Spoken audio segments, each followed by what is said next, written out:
La chaleur de l'été à Marseille semblait coller à la peau comme une seconde couche, moite et insistante. Assise sur le balcon de son petit appartement au dernier étage d'un immeuble haussmannien du quartier du Panier, je fixais la mer au loin, la tasse de café noir entre mes mains tremblantes. Il y avait ce goût amer qui ne venait pas du café, mais d'une vieille sensation, enfouie depuis des années, qui remontait comme une marée lente et dangereuse. J'avais 43 ans. Je m'appelle Claire, veuve depuis presque 10 ans. Mon mari, Paul, un notaire froid et rigide, m'avait laissé une existence bien rangée, des habitudes pesantes, et un fils que j'ai élevé seul, Thomas, mon garçon de 22 ans, parti à Paris étudier les arts, et revenu cet été sans prévenir. Il était différent, plus mature, plus intense. Trop intense. Il portait des vêtements amples, toujours pieds nus dans l'appartement, les cheveux en bataille, avec cette désinvolture presque calculée qui me troublait sans que je veuille l'admettre. Il s'était installé comme s'il n'était jamais parti, posant sa valise, embrassant ma joue, fouillant mes étagères. C'est là qu'il est tombé sur le carnet. Un vieux cahier relié en cuir, jauni, rangé au fond d'un tiroir dans ma cuisine. Il ne contenait pas seulement mes recettes de famille, il était mon journal secret, ma cachette intime, où je laissais couler des poèmes d'amour, des lettres jamais envoyées, des souvenirs d'un amour interdit. R, je l'appelais. Rien qu'une initiale, mais pleine d'écho. Maman, je peux regarder ton vieux carnet? Celui avec les taches d'huile et les coins pliés, me demanda Thomas ce jour-là, avec ce sourire innocent qui me désarmait à chaque fois. J'ai hésité. Longtemps. Mes doigts tremblaient légèrement en le lui tendant. Il ne savait pas ce qu'il tenait entre ses mains. Ou peut-être que si. Il s'assit sur le tapis du salon, ses longues jambes croisées, et commença à feuilleter. Je l'observais du coin de l'œil, mon cœur battant. Ses yeux s'arrêtèrent soudain. Il venait de trouver le billet. Un mot doux, écrit à la plume, à peine lisible. Tes lèvres me hantent. Je rêve encore de ce soir, sur les pierres chaudes du vieux port. R. C'est de qui? Demanda-t-il, d'un ton qui tentait la légèreté. Un vieil ami. Rien d'important, mentis-je, ma voix à peine audible. Mais il continua à me fixer. Longuement. Trop longuement. Ses yeux, si semblables à ceux de Paul mais avec une intensité qui ne m'appartenait pas, me fouillaient. Cette nuit-là, je n'ai pas dormi.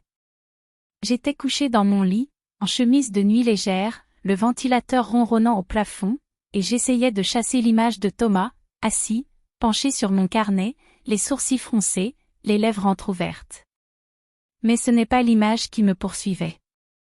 C'était ce que j'avais ressenti. Une chaleur différente. Une tension dans le creux du ventre. Comme si mon corps se souvenait de ce qu'il avait tenté d'oublier. Je me suis levé. Pieds nus sur le parquet, j'ai traversé le couloir plongé dans la pénombre.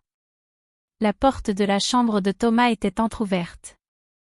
Il dormait torse nu, une jambe sortie du drap, le souffle régulier. Je suis resté là, quelques secondes, le cœur battant. Puis j'ai reculé. J'ai refermé doucement la porte. Le lendemain, je portais une robe longue en lin beige, légère mais un peu transparente sous le soleil. Je l'avais choisie inconsciemment, je crois. Une vieille habitude de coquette. Thomas la remarqua immédiatement. Tu es très élégante aujourd'hui, maman, dit-il en mordant dans une tartine. Il fait chaud, répondis-je simplement. Mais je sentis son regard sur ma nuque alors que je rangeais la vaisselle. Un regard qui pesait. Plus tard dans la journée, il m'a proposé de sortir marcher un peu, près du vieux port. Le ciel était orangé, le soleil descendant derrière les collines. J'ai accepté. Nous avons marché côte à côte, en silence. Parfois nos mains se frôlaient. Le vent apportait des senteurs de lavande et de poisson grillé. Je me sentais étrange, légère et coupable. Il s'arrêta soudainement. Me fixa. Tu n'as jamais pensé à partir? À vivre autre chose? J'ai eu ma vie. Tu peux en avoir une autre, répondit-il. Je ne savais plus s'il parlait de lui ou de moi. Mais quelque chose avait changé. Ce soir-là, je me suis regardée longuement dans le miroir de la salle de bain. Ma peau, encore ferme, bronzée, le collier fin en or qui reposait entre mes seins. J'étais encore belle. Désirable. Je le savais. Et je savais que lui aussi le savait. Ce n'était plus seulement moi qui changeais. C'était nous deux. Et cela me terrifiait autant que cela m'enivrait. Le lendemain matin, la lumière baignait l'appartement d'une clarté dorée. Je m'étais réveillée tôt, avant même que le chant des mouettes perce le silence du quartier. Une brise légère entrait par la fenêtre entr'ouverte, faisant danser doucement les rideaux blancs. Je portais une nuisette en satin ivoire, fine et fluide, qui collait à ma peau encore chaude des rêves confus de la nuit passée. J'étais seule dans la cuisine, préparant du café, lorsque j'entendis ses pas lents, nonchalants. Thomas entra, torse nu, un pantalon de lin tombant bas sur ses hanches. Il se frottait les yeux. « Tu dors mal ?» demanda-t-il en s'asseyant face à moi. « Ces jours-ci, oui. Trop chaud. Trop de pensées, répondis-je en évitant son regard. Il sourit, ce demi-sourire silencieux qui disait plus que 1000 mots. Il observa mes gestes tandis que je lui servais une tasse. Mes mains tremblaient à peine, mais il l'avait remarqué. Nous avons bu en silence. Le silence était devenu notre nouveau langage, chargé de regards, de sous-entendus, de retenues. Un mot mal placé et tout pouvait exploser. Vers midi, il m'a proposé de l'accompagner à la plage du Prado. Il faisait déjà plus de 30 degrés, et je savais que dire non serait étrange. Alors j'ai accepté. J'ai enfilé un maillot noir une pièce, classique mais échancré, et par-dessus, une robe chemise blanche en coton fin. Je choisis des sandales en corde tressée et mes lunettes de soleil à monture dorée. Dans le miroir, je me suis longuement regardée. Je ne me maquillais presque pas. Ce jour-là, j'avais simplement mis un peu de rouge à lèvres discret, un rose mat, qui contrastait avec ma peau bronzée. Une part de moi voulait plaire. Et je le savais. Sur la plage, nous avons étalé 2 serviettes côte à côte. Les familles riaient autour de nous, les enfants criaient, mais dans notre petit périmètre, tout semblait calme. Presque trop calme. Je me suis allongée sur le ventre, le dos nu, mes cheveux relevés en chignon lâche. Je sentais son regard posé sur moi, comme une caresse invisible. Puis il a dit doucement. « Tu es différente, maman. Je ne sais pas depuis quand, mais tu le es. » J'ai voulu rire, détourner, dire une banalité. Mais je n'ai rien trouvé. Alors je suis restée là, le cœur cognant, ma peau picotant sous le soleil. Plus tard, je suis allée me baigner. L'eau était fraîche, salée, vive. Elle m'a réveillée comme un choc. Thomas m'a rejointe. Nos corps se frôlaient parfois, portés par les vagues. À un moment, il m'a regardée, très près, ses cheveux trempés dégoulinants, et m'a dit. « Tu n'as jamais regretté ta vie ?» J'ai hésité. Si. Souvent. Mais j'ai toujours fait ce qu'on attendait de moi. Il m'a fixé longuement, puis a chuchoté. « Et moi, qu'est-ce que tu attends de moi ?» Je n'ai pas répondu. La question résonnait en moi comme une cloche interdite. Ce soir-là, de retour à la maison, j'ai pris un bain long, parfumé à la lavande. Je portais ensuite une robe ample en soie bleu nuit, sans soutien-gorge, pieds nus sur le carrelage frais.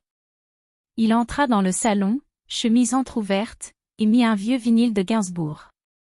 La voix rauque remplissait la pièce, comme un murmure complice. « Tu sais danser encore ?» demanda-t-il en tendant la main. J'ai hésité. Puis j'ai posé mes doigts sur les siens.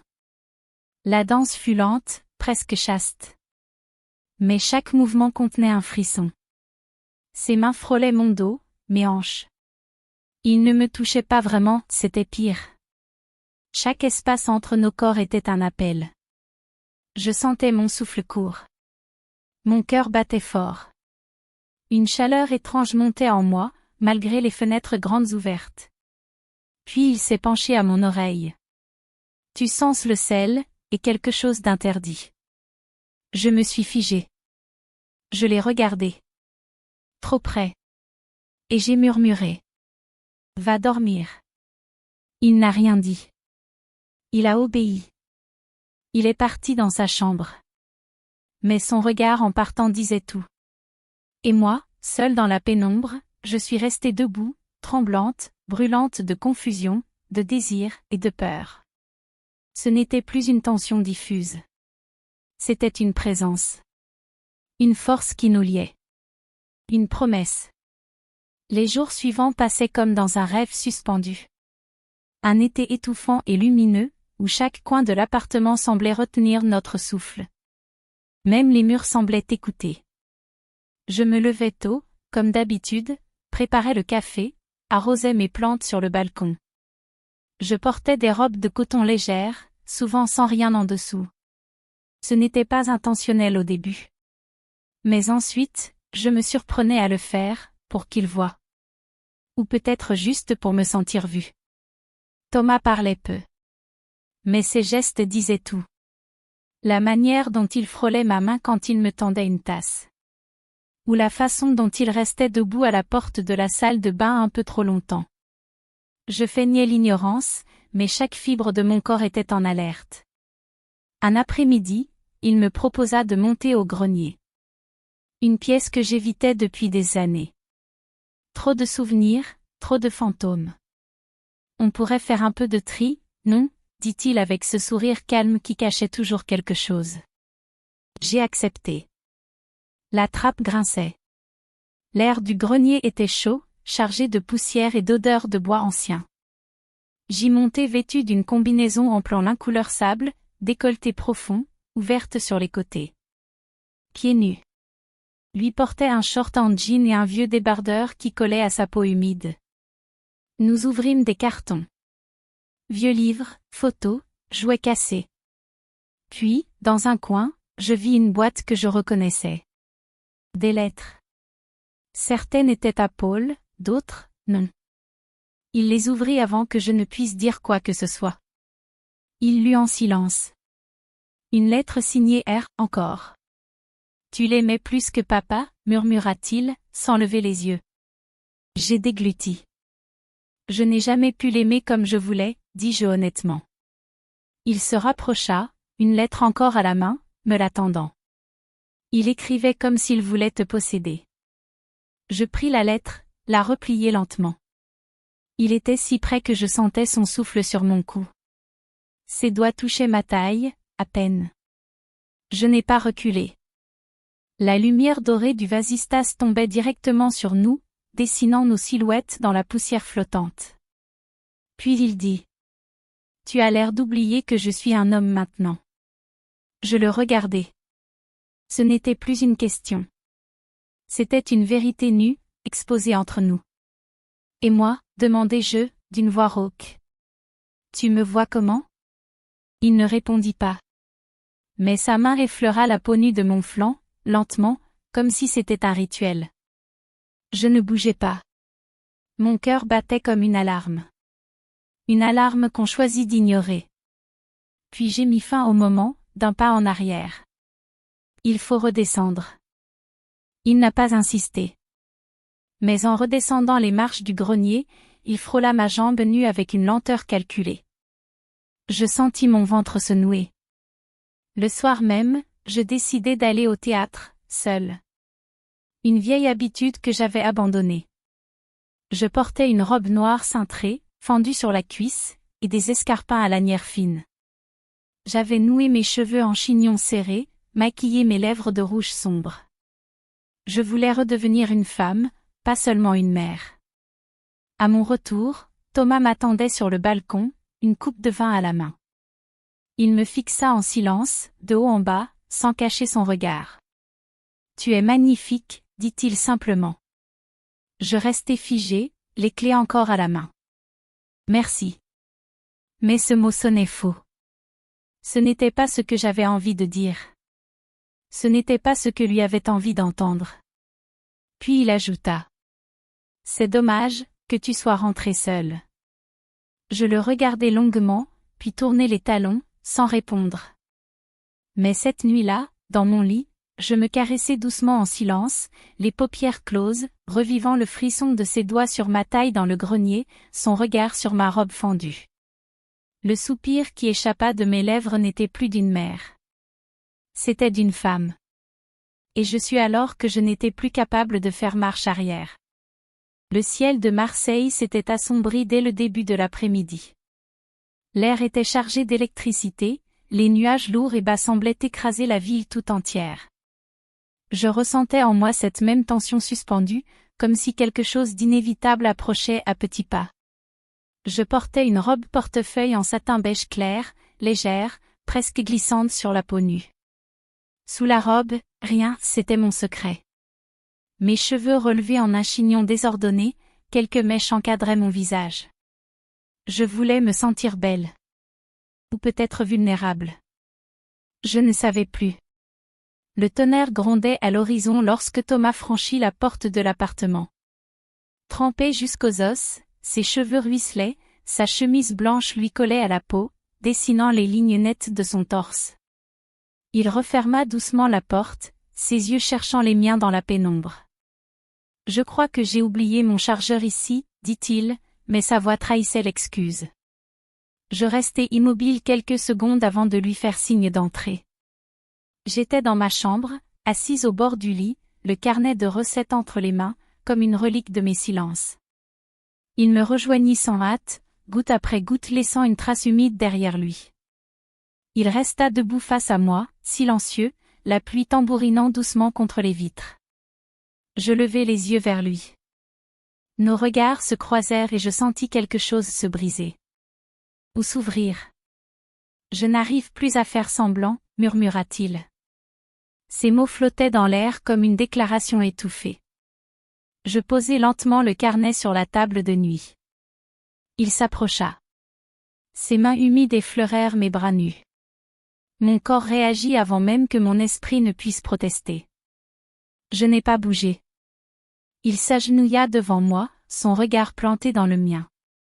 Puis sa main se posa sur mon genou, caressant à peine la peau tendre. Je tremblais, de peur, de désir, d'épuisement moral. Je n'étais plus mère dans cet instant. J'étais femme.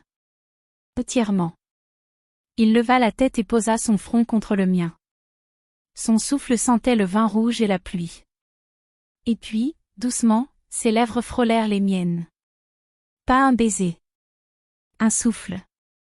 Une permission. Et je ne l'ai pas repoussé. Ce fut bref. Suspendu. Mais brûlant. Je posai ma main sur sa nuque, la chaleur de sa peau me fit frissonner. Mes jambes s'ouvrirent à peine, par réflexe, par abandon. Il ne chercha pas à aller plus loin. Il resta là, entre mes genoux, le front contre ma poitrine, respirant fort. Je posai une main sur ses cheveux mouillés, refermant doucement mes doigts. Nous étions deux corps perdus, sans voix, dans une chambre qui n'était plus tout à fait la mienne. Ce soir-là, nous n'avons rien dit d'autre. Il se leva, me jeta un dernier regard, puis sortit de la pièce, ses pas à peine audibles sur le parquet. J'entendis la porte de sa chambre se fermer avec lenteur. Je suis restée assise longtemps, les cuisses nues frissonnant sous la robe entr'ouverte, les lèvres encore picotantes. Le lendemain, il y eut une gêne, oui. Mais aussi une étrange douceur. Il me fit un café, comme si de rien n'était. Me l'apporta au lit, et me dit simplement. « Tu dormais bien ?» Je hochai la tête. Je ne savais plus dormir, pas vraiment. Mais je savais que la frontière était franchie. Pas avec le corps. Avec le silence. Le soleil était revenu sur Marseille, mais il n'apportait aucun soulagement. La chaleur semblait désormais venir de l'intérieur. De moi. De lui. De tout ce que nous n'osions plus dire à voix haute.